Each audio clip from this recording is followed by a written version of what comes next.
कल से ही हम लोग लगातार इस उम्मीद में हैं कि किसी भी पल जो 41 मजदूर हैं सलक्यारा टनल में फंसे हुए वो बाहर आएंगे। एक उम्मीद की किरण बनी हुई है और इसको लेकर तमाम जो एजेंसीज हैं वो एक साथ काम कर रही हैं। लेकिन राजीव, ये कल भी जब हम एक्सपर्ट से बात कर रहे थे वो ये जरूर दर्शा रहे थे कि 45 मीटर के बाद काम आसान हो जाएगा, लेकिन उस बीच में हेवी मशीनरी के आने का खतरा था, कुछ आयरन स्ट्रक्चर्स के आने का खतरा था और ठीक वैसा ही हुआ। जब 45 मीटर की दूरी तय हुई, ये जो आयरन मेस होता है, आयरन की जाल होती है जो बनाई जाती है, एक बार मैं दीपक को कहूंगा कि वो टनल की तरफ अगर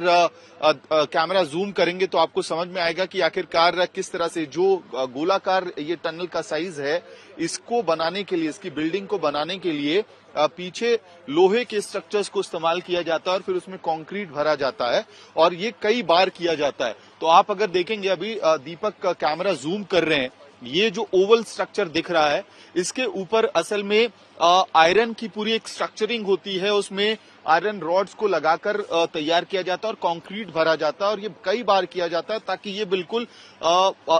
कहते हैं ना कि अर्थक्वेक रेजिस्टेंट होते हैं इस तरह के टनल्स, तो उसकी मजबूती के लिए अब वो जो लोहे का जो पूरा एक स्ट्रक्चर है वही 45 मीटर के बाद आके अटका, जिसको हटाने का काम लगातार चल रहा है। कई बार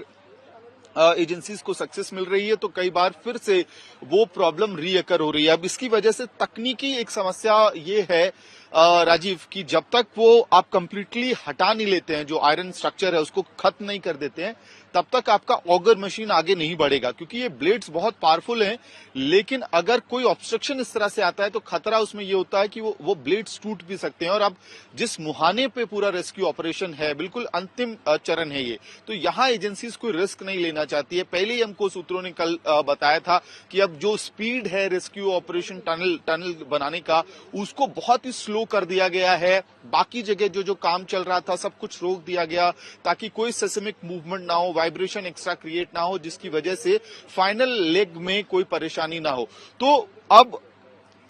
बस इंतजार है कि ऑगर मशीन कब चलना शुरू होगी। जैसे ही वो ऑगर मशीन चलना शुरू होती है तो 12 मीटर की जो आप बात लगातार कर रहे हैं राजीव, वो दूरी बहुत ज्यादा मुश्किल होने वाली नहीं है, क्योंकि अब जो आखिरी पड़ाव है वहां पे मिट्टी उतनी मजबूत नहीं होगी, बोल्डर्स हैवी नहीं है।